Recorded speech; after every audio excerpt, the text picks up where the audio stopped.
مهمه بقى انا حابب اتكلم عليها، وهو اولا الحمد لله الاختلاف في الراي لا يفسد في الود قضيه زي ما بيتقال يعني. فالحمد لله دايما الواحد لما بيتكلم من اول يوم والله انا موجود هنا في شاشه قناه النهار وبتشرف، ما بتكلمش غير كوره.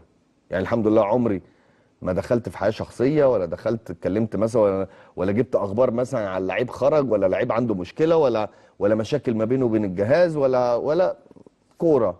ولما باجي اقيم حد او بتكلم فني فبتكلم بطبيعتي، بتكلم بالطبيعه بتاعتي. الحمد لله عندي الامكانيه وعندي الخبرات ولعبت مع انديه كبيره في النادي الاهلي، وحصلت على بطولات مع منتخب مصر، احترفت بره. فالحمد لله لما باجي اتكلم انا ما فيش حاجه ما بيني وما بين حد شخصيه.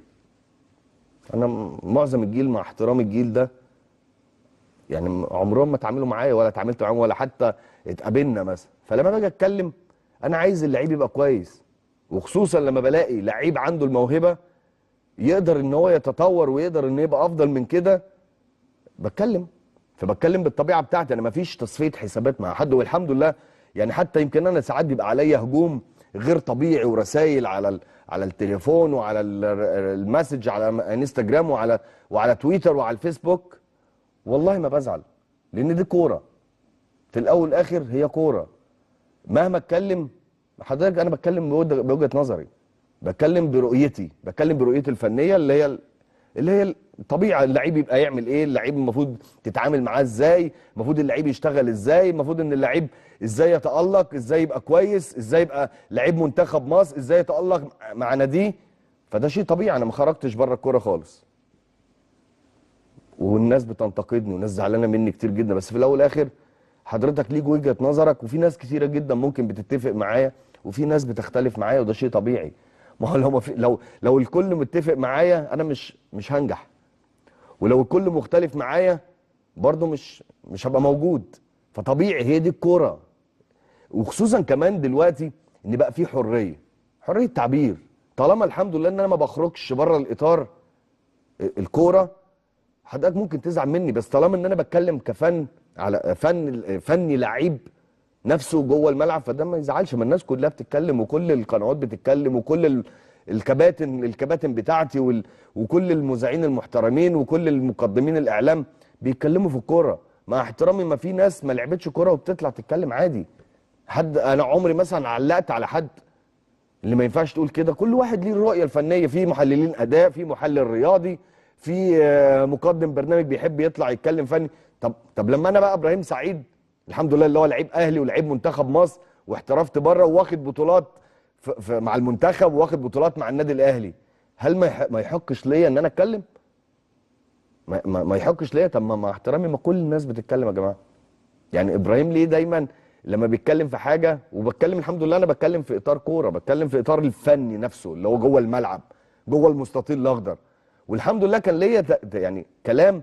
يعني اتكلمت على كابتن حسام محمد صلاح، او كابتن محمد صلاح احسن لعيب في العالم، اتكلمت عليه عادي.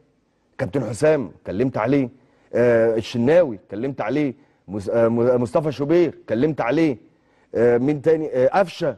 واتكلمت قلت قبل كده قفشه زعل مني وكلمني ونحب ان هو يعمل وجهه نظره. فقمت تاني يوم قمت متكلم عليه ووضحت وجهه نظره. طاهر محمد طاهر اتكلمت عليه، مودست اتكلمت عليه، حسين الشحات. والله عمر ما حد زعل مني. حتى لو في حد بيتكلم ولا حاجه او بتكلم على حد، دايما الحمد لله بقول من خلال تواجدي في بلس 90 على شاشه قناه النهار، يا جماعه اللي عايز يعمل مداخله او عايز ينورني في البرنامج اهلا وسهلا بيه، ليك حق الرد. واعتقد ان اللعيبه اللي انا بتكلم عليها او اي مسؤول بتكلم عليه، حضرتك تعرف توصل لقناه النهار، اللعيبه تعرف توصل لقناه النهار، الجهاز الفني اي جهاز فني يقدر يوصل لقناه النهار، تقدر تعمل مداخله. انا عمري ما منعت مداخله. اللي عايز يوصل وجهة نظره اهلا وسهلا بيه، برنامجنا مفتوح. الحمد لله الضيوف اللي بيجوا لنا انا بسأل السؤال وبسيبه يقول وجهة نظره، انا ما بقولوش ما ايه يا عم، هو في ايه؟ القضية بتوجع قوي كده بجد والله. في ايه يا كابتن خالد؟ في ايه يا كابتن ابراهيم؟ في ايه؟ ما تصلوا على النبي كده وتستهدوا بالله. انتوا ليه نازلين في بعض سبخ كده؟ انتوا ناس حلوين وناس محترمه وناس اعلاميين وبتظهروا على الشاشات وبتدخلوا بيوتنا، فالمفروض تحترمونا شويه وتحترموا المشاهد اللي بيتفرج عليكم في ايه مالكم؟ يعني ليه مستخفين بعقولنا قوي كده؟ يا قضية ايه يا جدعان اللي انتوا الاتنين بتتخانقوا عليها ولا دي عشان الترند يعني عشان تركبوا الترند ولا ايه الدنيا؟ مبدئيا بس كده القضية تخص الاهلي، النادي الاهلي، تخص النادي الاهلي، تخص محمد مجدي قفشه، تخص محمد مجدي قفشه. يعني هو الوحيد، هو والنادي الاهلي اللي من حقهم ان هم يستغلوا الموضوع ده في ترند بقى، في اعلان، في بتنجال، في اي حاجه. محمد مجدي قفشه اشتغل على الموضوع ده وعمل اعلان بخصوص القضيه، فيلم ولاد رزق والقضيه، دي مربوطه بدي، فيلا اعلان حلو، فالدنيا جميله. تمام. كابتن خالد بقى، انت ايه اللي مزعلك حضرتك؟ مش ده تركي آل الشيخ حبيبكم؟ انتوا نسيتوا يا جدعان ولا ايه؟ كابتن ابراهيم ليه بتركب على الترند؟ معلش انا اسف يعني، ما تركبش يا باشا، مش اتوبيسك، ما تركبوش ده، انت في ايه مالك؟ صلوا على النبي يا جدعان كده، وكل واحد ايه يخليه في ورقته هيكون افضل يعني.